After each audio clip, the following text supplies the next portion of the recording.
Hello भाइयों, मेरा नाम है स्पर्श और आज की वीडियो में अपन इस स्टैंडर्ड 350 की बुराइयां करने वाले हैं, नेगेटिव्स की बात करने वाले हैं। तो ये वाली जो वीडियो है वो स्पेशली स्टैंडर्ड 350 के नेगेटिव्स के बारे में है।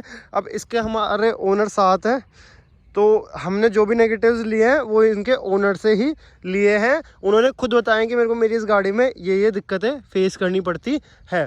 तो आज इसके सारे नेगेटिव्स के बारे में बात करेंगे। टोटल 5 नेगेटिव्स हैं मेजर, जो कि एक बंदे को फेस करने पड़ सकते हैं ये बुलेट लेकर। और अगर आपने वीडियो देख ली तो मे भी आपके 3-3.5 हज़ार रुपये बच जाएंगे। तो देखो अब तो भाई जो पहला नेगेटिव है ना वो है इसका वाइब्रेशन। अब भाई कुछ लोगों को इसका वाइब्रेशन पसंद आएगा, कुछ को नहीं। बट जब हमने ओनर से बात करी इसके तो उन्होंने बताया कि भाई शॉर्ट पीरियड ऑफ रन के लिए ठीक है, तुम थोड़ा चला रहे हो, 100-200 मीटर चला रहे हो, 2 किलोमीटर चला रहे हो, 5 किलोमीटर चला रहे हो, ठीक है, उसमें तुम्हारा टॉरा लगेगा, तुम्हें फील भी आएगी राजाओं वाली। बट जब भाई तुम इसे लॉन्ग राइड पे लेकर जाओगे ना 50-60 किलोमीटर, तो भाई उसमें हाथों में दर्द होने लग जाता है। क्यों? क्योंकि भाई इसमें वाइब्रेशन ही इतनी है। अब आपको पता है ये नया जो क्लासिक 350 में इंजन आ रहा है वो वाला इंजन नहीं है, ये स्टैंडर्ड का, ये जो पहले से आ रहा है, तो इसके अंदर वाइब्रेशंस काफ़ी है, रिफाइनमेंट इतनी नहीं है। तो जो पहला नेगेटिव बताते हैं ना ओनर वो ये है कि इसमें वाइब्रेशन बहुत ज़्यादा है, जो अगर अपन गाड़ी ज़्यादा चलाते हैं तो दिक्कत करने लग जाता है। सेकंड नेगेटिव की बात करें ना तो सेकंड नेगेटिव तो रॉयल इनफील्ड ने क्लासिक 350 में तो सुधार ही दिया, बट स्टैंडर्ड में सुधारना भूल गए। भाई जो सेकंड नेगेटिव है इस बाइक का वो है इसका फ्यूल वर्ड। भाई इसमें फ्यूल वर्ड आता ही नहीं है, इसमें सिर्फ रिजर्व का बताता है। अब मान लो आपकी गाड़ी में आपको यही नहीं पता कि तेल कितना है, आपकी गाड़ी में फ्यूल कितना है, आपकी गाड़ी में पेट्रोल कितना है, आप बस अंदाजे से चला सकते हो अनटिल अनलेस रिजर्व का ना आ जाए। रिजर्व का आते ही उसमें बचेगा 3 या 4 लीटर पेट्रोल, मेरे को एग्जैक्ट फिगर से याद नहीं है, तो तब आपको समझ सकते हो कि भाई अब मेरी गाड़ी में 3 से 4 लीटर पेट्रोल बचा है, अब मुझे डलवाने की ज़रूरत है। बट तुम एकदम एग्जैक्ट नहीं बता सकते कि मेरी गाड़ी में कितना पेट्रोल है, क्योंकि इसमें फ्यूल गॉज नहीं आता। अगर आप क्लासिक 350 लेते हो ना तो उसके अंदर आ जाता है, उसकी वीडियो भी चैनल पर है, अगर आप में से कोई देखना चाहते हैं तो देख सकता है। तो सेकंड नेगेटिव ये हो गया कि इस बाइक में अपने को फ्यूल गॉज नहीं मिलता, जो कि एक दिक्कत कर सकता है ओनर के लिए कि उसे यही नहीं पता कि मेरी बाइक में फ्यूल कितना है और कितना नहीं है।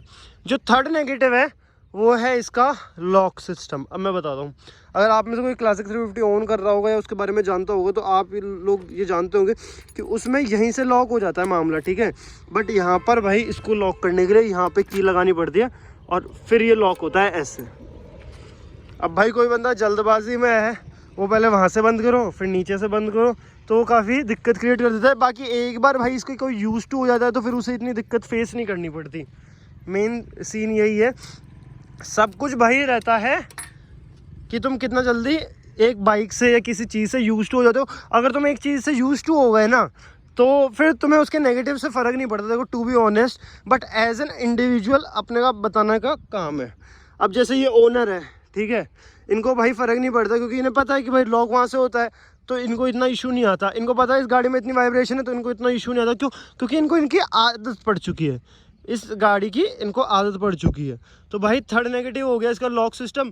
अगर फोर्थ नेगेटिव की बात करें ना भाई, फोर्थ नेगेटिव जो है, अगर आप में से कोई स्टैंडर्ड 350 वाला बंदा देख रहा है या क्लासिक 350 वाला बंदा देख रहा है तो एक बार ये ध्यान से देख लेना। क्यों? क्योंकि इससे आपके 3 से 3.5 हज़ार रुपये बच सकते हैं। तो भाई ये वाला नेगेटिव तो ओनर से ही जानते हैं। आओ भाई इधर, कैसे हो? तो भाई बताओ ये चौथा नेगेटिव का क्या सीन है? मैं एक सेकंड भाई, मैं देख रहा हूँ यहाँ पे आपने लेग गार्ड भी नहीं लगवा रखा। लेग गार्ड नहीं लगवा रखा हमने ना, एक लेग गार्ड लिया था वो लेग वाला डंडे वाला बार वाला ना, ठीक है, वो हम लगवाए। तो BS6 है ना, तो हाँ। यहाँ पे उनका सेंसर आता है। ये देखो भाई ये सेंसर है, ये देखो भाई ये सेंसर है, ठीक है। और है ना वो है ना, कोई होल्ड नहीं करता उसके, वो नहीं होता, क्या बोलते हैं, सपोर्ट ही नहीं होता उसके, उसमें ना लेग गार्ड के सपोर्ट नहीं होता। तो उससे क्या हो रहा है सीन? उसमें ना वो कैसे कैसे के नीचे आ जाता है। मतलब अगर आपने लेग गार्ड यहाँ लगवाया तो वो नीचे खिसकता जाता है, और फिर उससे क्या दिक्कत? उससे ना सेंसर की तार दब जाते हैं और वो खराब हो जाता है। मतलब भाई ऐसा कहना चाह रहे हैं कि जैसे यहाँ पर अपने लेग गार्ड लगवाया तो वो क्या है, जो डंडे वाले आते हैं ना नॉर्मल सिंगल बार कंपनी के आते हैं, ऐसे आफ्टर मार्केट लगवाते हैं तो वो इतनी क्वालिटी में अच्छे नहीं रहते। तो अब वो क्या रहेगा, जैसे यहाँ पे लग गया लेग गार्ड, वो धीरे धीरे नीचे खिसकेगा। और ये जो सेंसर है ना भाई, इसके वायर्स को या इसी को ख़राब कर देता है। जिसकी रिप्लेसमेंट की कॉस्ट कितनी पड़ती है भाई? 3000 रुपीज़ और लेबर का अलग पड़ता है। अब देख लो भाई, अगर आपने एक ढंग का नहीं लगवाया लेग गार्ड तो आपके 3-3.5 रुपए यूं पानी में जाते हैं। और भाई इस सेंसर के खराब होने से मेन दिक्कत क्या होती है ये बताओ? दिक्कत ये स्टार्ट ही नहीं होती, नहीं ये बार बार बंद होती रहती है, स्टार्ट तो होती ही नहीं है मान। अब देख लो भाई, मतलब दिक्कत आता है यहाँ पे ना, वो बताता रहता है कि खराबी यहाँ पे जब होना था आपको पता होना चाहिए। यहाँ पे भाई अपने को मेल फंक्शन का यहाँ पर मिलता है। ये अभी तो ऑन नहीं हो रखा क्योंकि अभी गाड़ी में कोई खराबी नहीं है।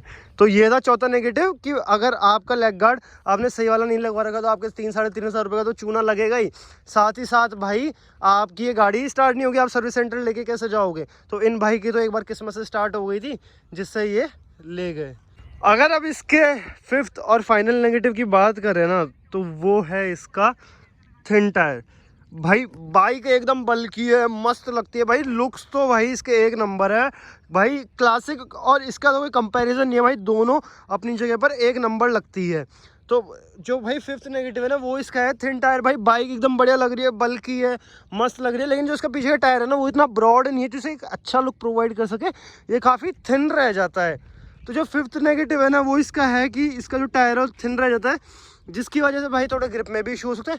भाई 200 किलो की बाइक है ये, उसमें इतना पतला टायर दे रखा है तो वो कहीं ना कहीं इशू क्रिएट कर देता है भाई, कॉन्फिडेंस भी नहीं आता। टू बी ऑनेस्ट मैंने ये भी चला रखी है, भगा रखी है, और क्लासिक 350 भी चला रखी है। भाई क्लासिक 350 को जब तुम 100 पर क्रूज़ करते हो ना तो उसका कॉन्फिडेंस अलग ही रहता है, वहीं तुम जब इसे क्रूज़ करते हो तो भाई इसमें इतना कॉन्फिडेंस नहीं आता। क्यों? क्योंकि इसमें वाइब्रेशन इतनी ज़्यादा है। तो भाई इस बाइक का एक और नेगेटिव पॉइंट है जो कि मुझे बोलते हुए थोड़ा ऐसे ही हो रहा है। क्यों? क्योंकि भाई ये बाइक लेने से पहले उस बंदे को पता है कि ये उसका नेगेटिव है। तो भाई इस बाइक का जो एक सिक्स्थ नेगेटिव पॉइंट है वो है इसका माइलेज। तो एक बार इसके ओनर से भी पूछते हैं कितने का माइलेज दे रही है। भाई कितने का माइलेज दे रही है? ये वैसे तो ऐसे जब आई थी नहीं तो 30-35 का वो दे रही थी। अच्छा, अब अभी शायद लगवाने बहुत कम हो गया। कितना हो गया? कितना मान लो 25-30 का ही हुआ। 25-30? तो भाई ऐसा बता रहे कि जब नहीं आई थी तब तो 30-35 का दे रही थी, लेकिन एग्जॉस्ट चेंज करवाने के बाद तो भाई इसका जो माइलेज है वो एकदम गिर चुका है, 25, 28, 30 का हो चुका है। तो ये एक और पॉइंट है। वैसे भाई ये नॉर्मल सी चीज़ है भाई, आपको दुख थोड़ी होगा माइलेज से। नहीं कोई दुख नहीं है वैसे, क्योंकि भाई उन्हें को पता है कि वो बुलेट ले रहा है उसे माइलेज नहीं मिलने वाला। तो लेकिन फिर भी भाई इसको एक नेगेटिव कंसीडर कर सकते हैं कि इसका माइलेज कुछ कम है। क्लासिक 350 का थोड़ा ज़्यादा है, इसका काफ़ी कम हो जाता है। तो आज की वीडियो में इतना ही था भाई, मैंने आपको बता दिया 5 नेगेटिव्स ऑफ स्टैंडर्ड 350। अगर आप में से कोई इससे डिसएग्री करता है या एग्री करता है तो ओपनली अपने थॉट्स और फीडबैक कमेंट सेक्शन में शेयर कर सकता है। Thanks for watching, stay tuned.